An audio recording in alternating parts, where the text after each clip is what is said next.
आदरणीय अध्यक्ष जी,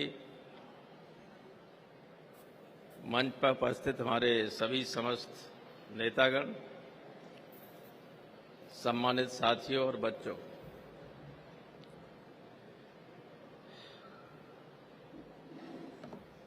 नेताजी को हम लोग श्रद्धांजलि देने के लिए इकट्ठे हुए हैं आज उनके जन्मदिन पर।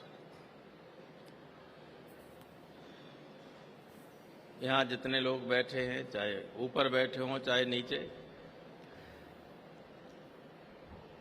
वो इतना जानते हैं नेताजी के बारे में जिसको दिन भर यहाँ से कहा जाता रहे तब भी पूरा नहीं कहा जा सकता। मैं सिर्फ ये कहना चाहता हूँ कि उन्होंने वे लोग जो बिल्कुल गरीब हुआ करते थे, पिछड़े थे, दलित थे, या जो अगड़ों में भी कमजोर थे, उन सबको स्वाभिमान से जीने का रास्ता दिखाया। मुझे याद है कि जब 69 में चौधरी साहब के इस्तीफा देने के बाद 79 में जब लोकसभा के चुनाव हुए और इटावा से नेताजी ने राम सिंह साक्य को उम्मीदवार बनाया पार्टी का, मुझे लखना विधानसभा का इंचार्ज बनाया था। लखना परसीमन में खत्म हो गया, भरतना हो गया उसका नाम। तो एक गाड़ी थी, कोई नेताजी ने भेजी थी, किराए एक गाड़ी थी, जीप थी, ऐसी नहीं जो एयर कंडीशन गाड़ी अब सबके पास है, तब थी ही नहीं कुछ। तो मैं जब लखनऊ में गया तो दद्दा गुलजारी सिंह और 67 में समाज सोशलिस्ट पार्टी के, संयुक्त सोशलिस्ट पार्टी के एमएलए हमारे रहे कन्हैयालाल दोहरे, ये 3 हम लोग एक जीप में जाते थे।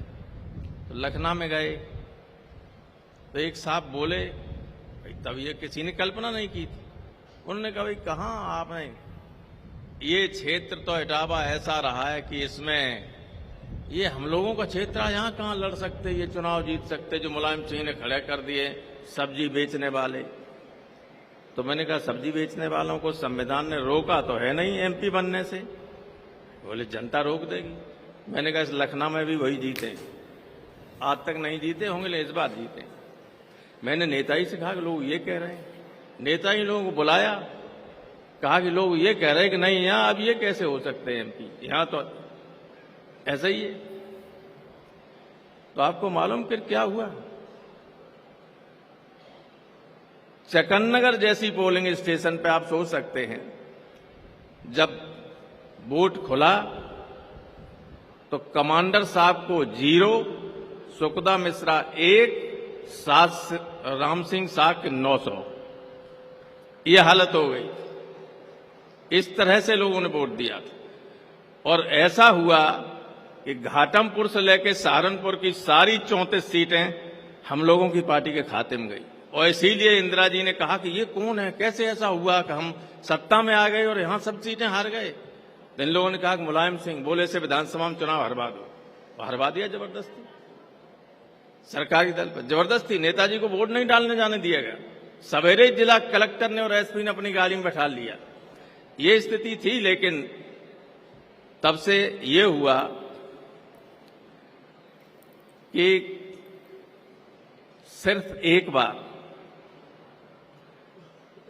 चौधरी रघुराज सिंह यहां से कांग्रेस के एमपी हुए,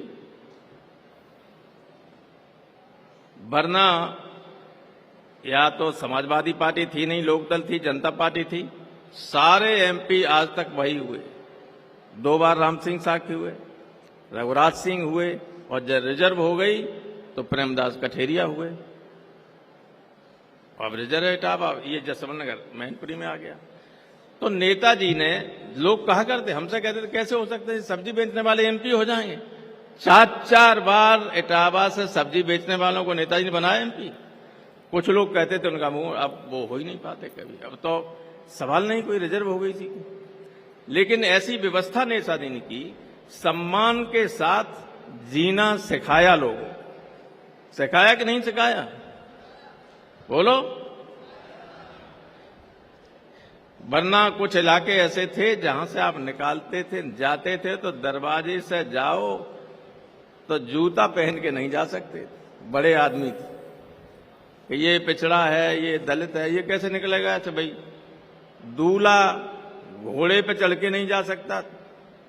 इन सबको ठीक तरीके से जीने का रास्ता नेताजी ने दिखाया। ये बहुत बड़ा योगदान है नेताजी का। युगों युगों तक आने वाली पीढ़ियां इतिहास जब लिखेगा तो नेताजी को याद करेगा इस रूप में कि जिन लोगों को कोई पूछता नहीं था उनको सम्मान से जीने का हक दिलाया उन्होंने और सम्मान के साथ जीना सिखाया।